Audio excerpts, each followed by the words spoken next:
Udah Bu. Udah Bu.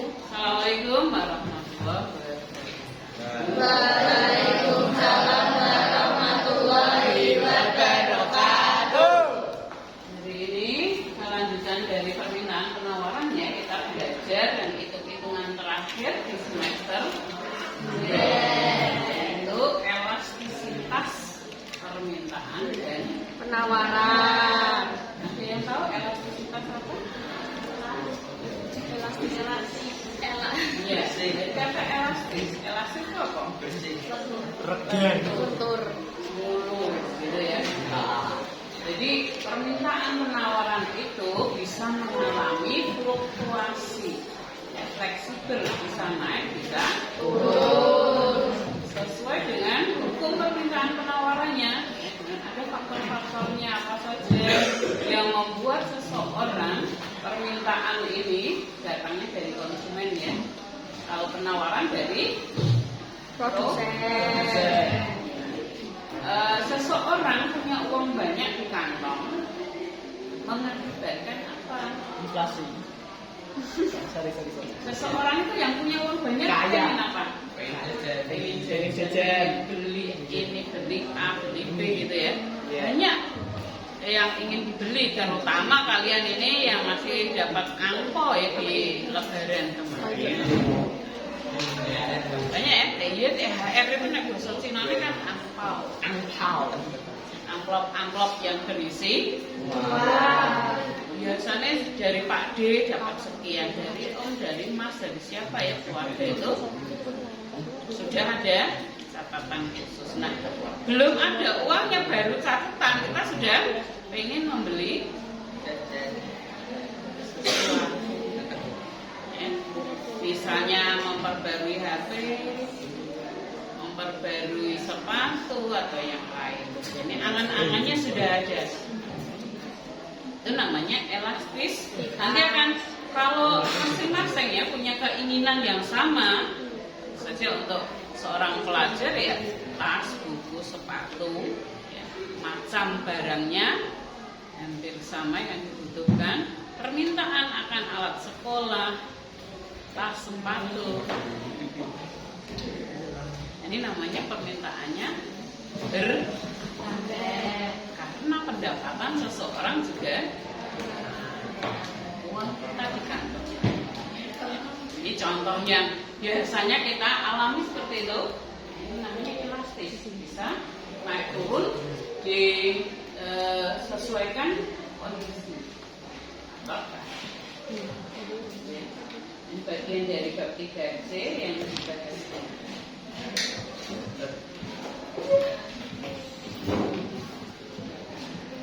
Biasanya cara papan tulisnya ini harusnya nanti minta fasilitas dari TU ya.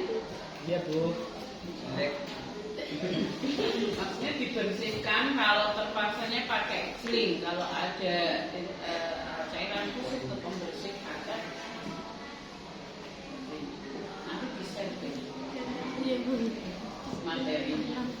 Jadi bisa kita pelajari ya permintaan penawaran, hukumnya. Nah, sekarang kita pada elastisitas ini. Harga keseimbangan juga sudah. Ini yang tidak ada di LKS nanti materinya itu. Ini peta konsepnya ya.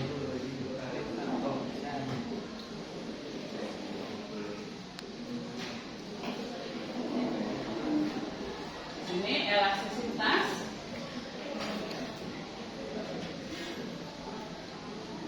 Kalau ada hitungannya, dia pakai istilah derajat, persen, fase atau angka perbandingan, bandingkan gitu ya, antara apa? Rumusnya perubahan harga terutama dibagi perubahan jumlah barang yang diminta atau kali 100. Itu nanti rumusnya akan berlaku untuk permintaan maupun penawaran kalau dihitung elastisitas.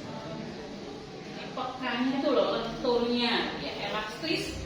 Jadi barang harganya sedikit naik, tapi perubahan jumlah barang yang diminta atau ditawarkan banyak, ya, nanti angkanya akan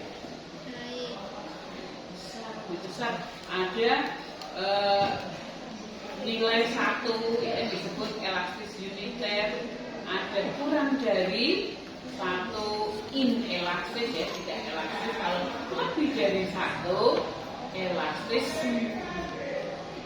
Nanti istilah-istilah di dalam elastisitas. Penyebabnya tidak harga, kemudian elastis silang. Ini biasanya kalau kemarin di soal SMP ada barang komplementer, barang substitusi. Kalau komplementer adalah pelengkap. Satu, misalnya gula dan kopi gitu ya contoh. Kalau harga kopinya naik, gula juga naik. Ya. Kalau kopinya naik, kemudian pendapatan kita tidak meningkat, ya, maka produk pahit sitik gitu ya buat kopinya. Dikurangi pembelian apa? Gulanya. Pahit sitik.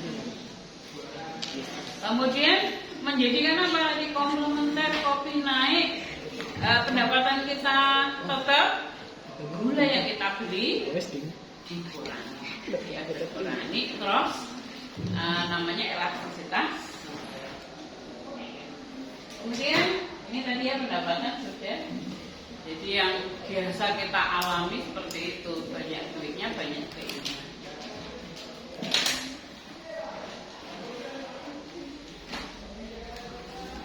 Ini tadi jadi barang yang diminta. Rumusnya nggak biasa nih, delta perubahan I dibagi perubahan P kali P1 per I1. Ini rumusnya untuk permintaan penawaran sama. Delta itu perubahannya ada yang ditulis dengan huruf delta. Rumusnya nanti ada tersendiri ya di contoh realnya. I2 kurangi I1, ya, delta P2 kurangi P1. Ini namanya perubahan selisih. Kemarin di keseimbangan sudah kita hitung. Kemudian biasanya untuk mengingat di sini P-nya dikasih simbol 1, I-nya juga 1. Jadi P pertama, P nomor 1, dan I nomor 1. Kalau ada tabelnya lebih dari 3 macam barang, tetap kita ambil yang nomor 1. Ya, baru teori. Nah, jadi kalau hasilnya nanti 0 disebut inelastis, tidak lentur. Harga barang tidak begitu mempengaruhi jumlah barang yang dibeli. Kalau hasilnya 0. Kalau kurang dari 1 inelastis, oh ini sempurna, ini inelastis kurang dari 1. Kemudian kalau sama dengan 1, kenaikan harga barangnya Rp100, jumlah barangnya juga 100. Sama, jadi 100 bagi 100 sama dengan 1. Kemudian elastis sempurna, yang elastis dulu ya, lebih dari 1. Kalau yang tidak terhingga, ini kalau pakai kalkulator, berapapun dibagi 0, hasilnya tak terhingga. Tapi kalau dibalik, 0 dibagi berapapun hasilnya 0. Ya, jadi angkanya yang 0 ini sudah ketahuan sama faktor 3.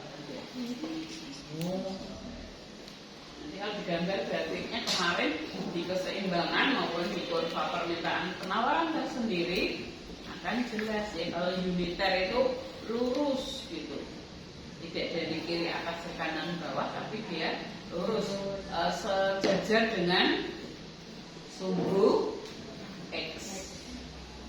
X-nya kalau di ekonomi diganti Q, kuantiti, sejajar.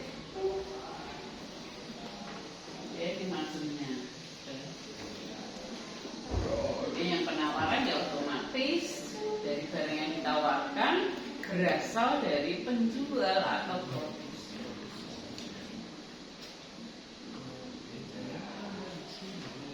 Rumusnya sama ya. Macamnya juga sama. Hanya saja saja kalau tadi di permintaan itu simbolnya demand, di penawaran supply. Singkatnya S. Maksudnya sama ya. Dari mana? Kemudian contoh perhitungannya, karena papan tulisnya enggak ini. Kita ada selisih tadi delta selisih atau perubahan. Kalau enggak ditulis tangan enggak. Nah ini dikasih simbol P1 dan P1.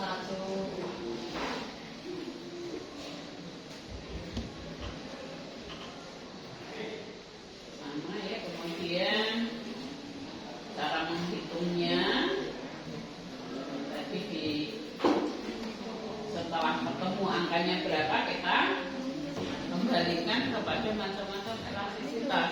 Karena kalau nanti soalnya angka, tapi opsi jawabannya itu kok hanya elastis, uniter ya, sempurna elastis maupun inelastis sempurna. Tapi tetap kita biasanya menghitung.